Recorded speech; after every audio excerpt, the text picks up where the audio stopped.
мысалы да. Мен сені не үшін жұмысқа алуым керекпін қазір? Сізге компанияңызды дамыту Біздің компанияға мысалы, или біздің жұмысқа, любой да, біздің проектке Иә. жалпы айтқан кезде не үшін, бірінші сұрақ саған, мен не үшін сені алу керекпін? Неге басқаны емес, вообще неге сені алуым керекпін? Бірінші сұрақ, екінші. Неге басқаларды емес, неге сені? Екеуі бір-біріне ұқсас сұрақ. Сол туралы не айтасыз, не айтасың да, или сені мақсатың не өмірде? Менің айтатын болсам, сіздің компанияңызмен Жарайды, компания емес, проект дейікші. Иә, сіздің проектіңізмен дамыту үшін сізге жұмысқа тұрамын. Мысалы, басқалар Жоқ, жұмысқа тұрам, оны сен шешпейсің оны. Иә. Бастапқы темада.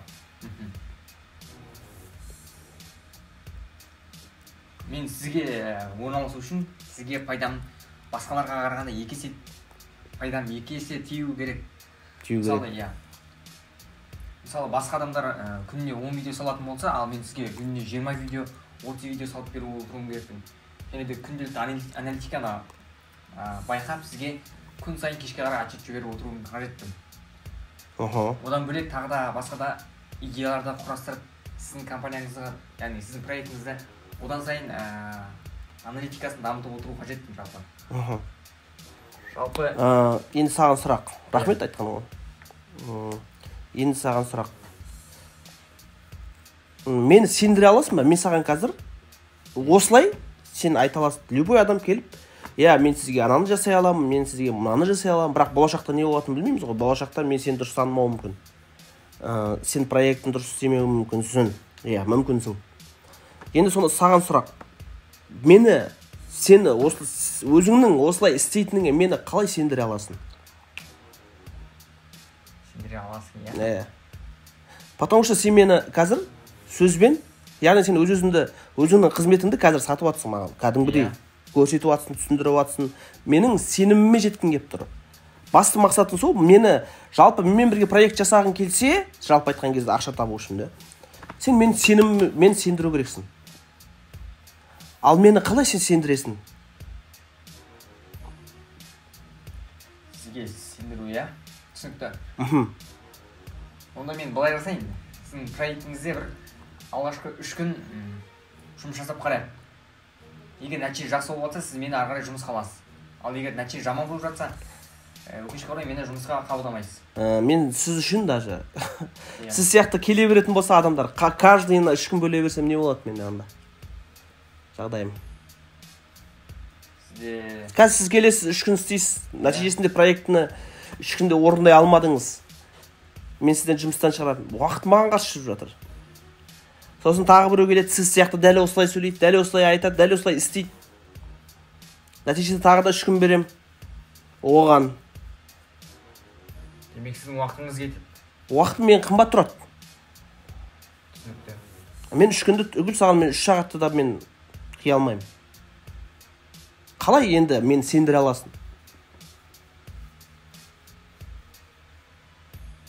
Онда мен сізге бір айлық жоспар жазып берейін проектіңізге.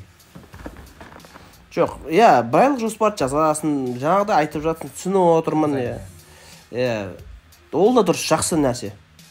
Бірақ мен сол бір айлық жоспарды жазып, сіз бір айлық жоспарды жазып, оны орындамай кетуі мүмкінсіз. Или жағдайыңыз келмейді. Ол жоспар жазу бір нәрсе, оны орындау тағы бір нәрсе да. Екі жұмыс. Мысалы, сен қазір мен жоспар жазып бердім, ол орындалды деген сөз емес қой, 100% орындалады деген сөз емес. Қаншама жоспарлар бар, орындалмай қалып жатқан. Көп, бәлкім. Көптеген жоспар жазамыз өмірде, бірақ орындай алмаймыз. Ал енді мен қалай сенемін соған? Сіздің жасайтыныңызға. Сізге рисковать етіп, сізді жұмысқа алуыма менің. Не айтуға болады? Адамға бір күрделі сұрақ, бір ойландырып жібердіңіз ғой. Енді, егер, мысалы, бұл интервью, жалпы айтқан кезде, бұл собеседование болып отыр ғой қазір. Бұл жұмыс алушыға да керек. Жұмысқа мен сияқты біреуді алып отырса, мысалы, жұмысқа қабылдап отырса, қызметін алып. Немесе жұмысқа барайын деп отқан адамға, мысалы, собеседование, мысалы, резюме арқылы собеседование. Мен, мысалы, ютубермін, мен, мысалы, дизайнермін. Мен, мысалы, жалпы айтқанда бір маман иесімін, мен сіздерге барып жұмысқа кіруім керек. Сол жұмыс іздеушіде және жұмыс берушімен араларына бұл қатты осы диалог керек. Көрдің ба? Мені қалай көндіресің? Мен саған проектіні сен тапсыруым керекпін. Ал танымайтын адамға сенуге болмайды, білесің. Танисың ба, танымайсың ба? Да хоть сен туысқаның бола берсін, проектіні сен тапсыруға болмайды.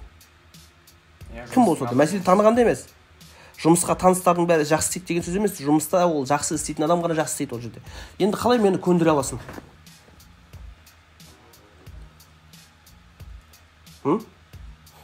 Менің өткен жасаған кейстерін көрсетсем алады болды сен. Өткендегі кейстерің сенің, мен қайдан білем, может сен біреу арқылы жасаған шығарсың оны. Мүмкін сен оны біреудің көмегімен жасаған шығарсың. Менде басым істейді. Маған кейстерді әкеліп, мен жасаған кейс. Себебі көптеген кейстер бар. Интернеттен ұрланған кейстер болуы мүмкін. 100% сіздің еңбегіңіз болмауы мүмкін ол. Қалай көндіресіз?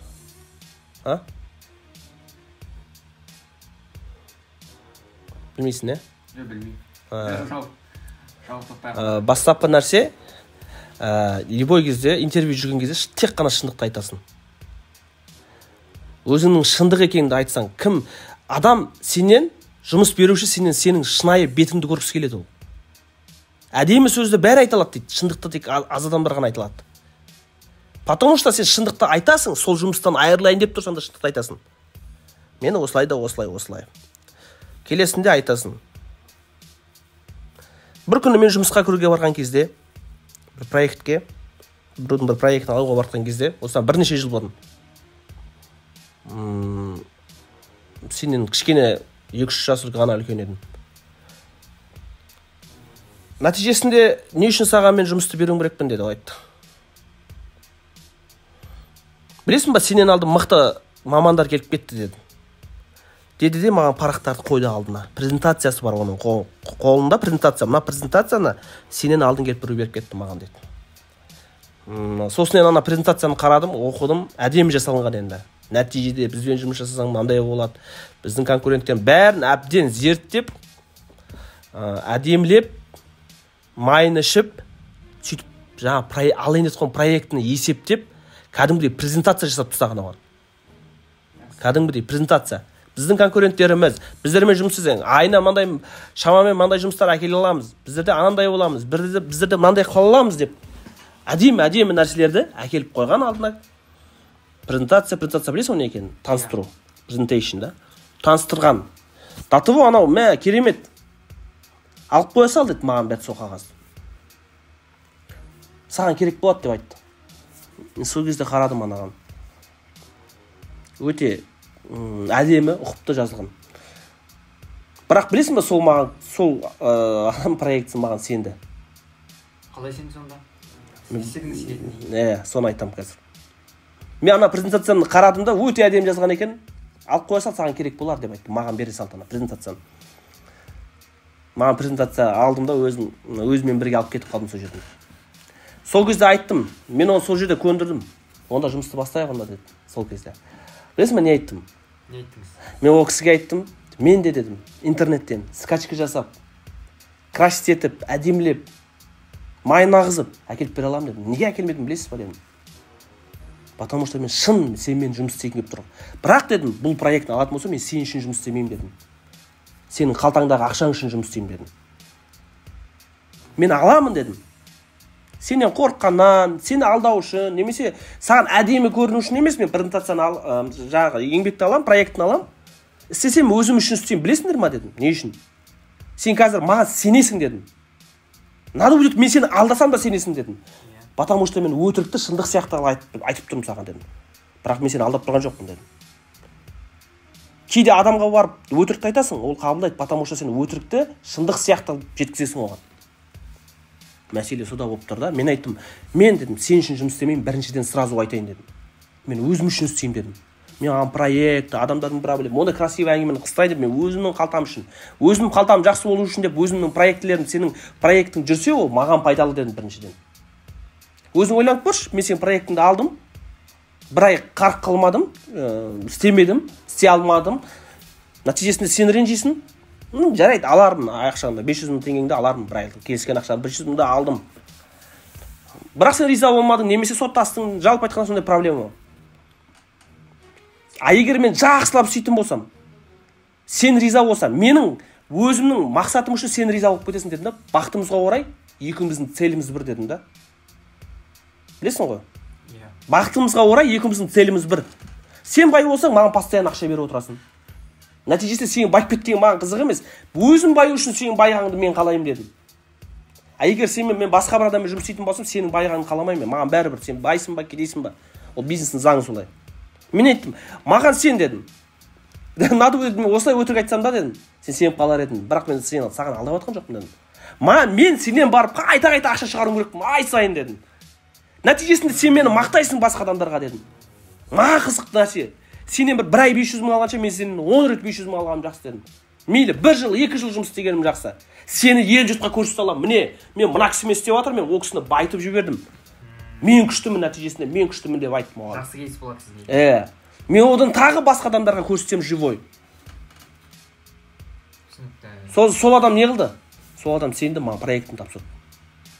Нәтижесінде қалай болды сонда? Нәтижесінде проектісін алып кеттім мен. Договормен. Алдағы 3 жылға ма, 2,5 жылға ма тоқтатты.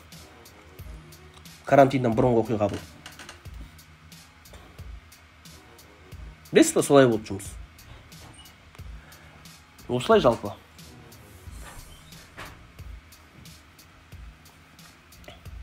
Жалпы движение жасайтын болсаң сол. Просто шындықты айту керек барған кезде. Адамды мен сені не қылам, проблеманы шешіп берем, маған ана, мына. Адамдар ана өтірік, адамдар айтады, адамдардың проблемасын оларға жақсылық қалау керек.